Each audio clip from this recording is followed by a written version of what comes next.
അപ്പോൾ എല്ലാവരും വിഷുവൊക്കെ നല്ലോണം ആഘോഷിച്ചിട്ടുണ്ടാവുമെന്ന് വിചാരിക്കുന്നു. ഞങ്ങൾ വിഷുവിൻ്റെ പിറ്റേ ദിവസം എൻ്റെ വീടായ പ്ലാപ്പറ്റയിലേക്ക് പോവുകയാണ്, സിധുവിൻ്റെ അമ്മമ്മയുടെ വീട്ടിലേക്ക്. അപ്പോൾ മുണ്ടൂർ വഴിയാണ് പോകുന്നത്. അവിടെ കുമ്മാട്ടി ഉത്സവത്തിൻ്റെ പന്തലുണ്ടായി, അതാണ് കണ്ടത്. നിങ്ങൾ പേപ്പറിലൊക്കെ വന്നിട്ടുണ്ടായിരുന്നു. പിന്നെ ഞങ്ങളങ്ങനെ ഒരു ഉച്ചയ്ക്കൊരു 12:30-ക്ക് ശേഷമാണ് വീട്ടിൽ നിന്ന് ഇറങ്ങണത്. നല്ല വെയിലുണ്ടായിരുന്നു, നല്ല ചൂട്, നല്ല ക്ഷീണം ഉണ്ടായിരുന്നു. കാരണം വിഷു കഴിഞ്ഞിട്ട് പിറ്റേ ദിവസം നല്ല ഒരു മഴയുടെ തലേദിവസം മഴ പെയ്തിട്ടുണ്ടായിരുന്നല്ലോ പാലക്കാട്, പിന്നെ നല്ല ചൂടുണ്ടായിരുന്നു. അങ്ങനെ കോങ്ങാട് എത്തി. അവിടുന്ന് ഞങ്ങൾ നേരെ ടിപ്പു സുൽത്താൻ റോഡ് വഴിയാണ് ഞങ്ങൾ പോവുക. നല്ല എത്ര നീറ്റാക്കാൻ പറ്റും അത്ര നല്ല നീറ്റാക്കി വെച്ചിട്ടുണ്ട് റോഡ്.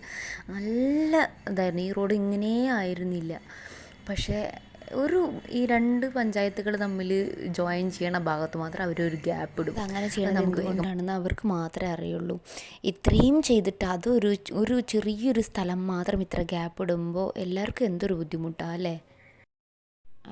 വൈകുന്നേരം വരെ വെള്ളം കോരിയിട്ട് അവസാനം കുട ഉടയ്ക്കണ പോലെയല്ലേ അത് അങ്ങനെ ചെയ്യണത്. എത്ര നല്ല റോഡ് അറിയോ. ഞാൻ വേറെ ഏതോ സ്ഥലത്ത് കൂടെ ഹൈവേയിൽ കൂടെ പോണ പോലെ തോന്നി. ഇത് ഹൈവേ അല്ല.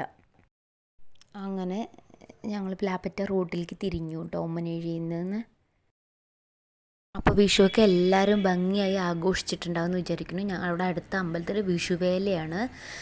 ഇത് കഴിഞ്ഞ് വീടെത്തിയിട്ട് വേണം. അവിടെ തൊട്ട് ഓപ്പോസിറ്റ് ഒരു വീടുണ്ട്, അവിടെ ഒരു കുട്ടി ഉണ്ടായിരുന്നു. അവരുടെ കൂടെ കളിച്ചുകൊണ്ടിരിക്കണം കേട്ടോ. ഉച്ചയ്ക്ക് ഭക്ഷണമൊക്കെ കഴിച്ച് കഴിഞ്ഞിട്ട് അപ്പോൾ ഞങ്ങൾ പ്രേമലു ഞാൻ കണ്ടിട്ടുണ്ടായിരുന്നില്ല, അപ്പോൾ അത് ടി വിയിലിട്ടിട്ട് അങ്ങനെ കണ്ടുകൊണ്ടിരിക്കുകയായിരുന്നു. ഇറങ്ങിയപ്പോൾ സിദ്ധു കളിച്ചുകൊണ്ടിരിക്കുകയാണ് കേട്ടോ ഒരു ഫ്രണ്ടിൻ്റെ കൂടെ. അങ്ങനെ ഞങ്ങൾ വൈകുന്നേരം ചായയൊക്കെ കുടി കഴിഞ്ഞിട്ട് നേരെ അമ്പലത്തിലേക്ക്, അവിടെ അടുത്ത് നടന്നു പോകേണ്ട ദൂരമേ ഉള്ളൂ. അങ്ങനെ ഞങ്ങൾ അമ്പലത്തിൽ പോയി. വിഷുവേല നല്ല തിരക്കൊക്കെ ഉണ്ടായിരുന്നു, നല്ല ചൂടും ഉണ്ടായിരുന്നു. അപ്പോൾ അമ്മാവൻ്റെ മോനുണ്ടായിരുന്നു, അവനെ കണ്ടപ്പോൾ സിദ്ധുവിന് ഐസ്ക്രീം വാങ്ങിച്ചു കൊടുത്തതാണ്. ഇതല്ല അത്, ആ ഫോട്ടോയിൽ കാണിച്ചിട്ട് അവന് കാണിച്ചു കൊടുക്കുകയാണ് ഏതാ വേണ്ടതെന്ന്. അങ്ങനെ സിദ്ധു ഒരു മാംഗോ ബാർ വാങ്ങി. സാധാരണ മാംഗോ ബാർ കഴിക്കാറില്ല, പക്ഷേ ആ ഫോട്ടോയിൽ കണ്ടതുകൊണ്ട് അവനത് വേണമെന്ന് പറഞ്ഞ് വാശി പിടിച്ചിട്ട് പിന്നെ മാംഗോ ബാർ വാങ്ങിച്ചു. അങ്ങനെ ഇവിടെ ഫസ്റ്റ് ഈ അമ്പലത്തിൽ വന്നിട്ട് ഒരു ഭഗവതിയുടെ അമ്പലമാണ്. ആദ്യം കാള ഉണ്ടാവും, കാളേനെ ഫസ്റ്റ് കയറ്റും ഓരോ ദേശക്കാരുടെയും. അങ്ങനെ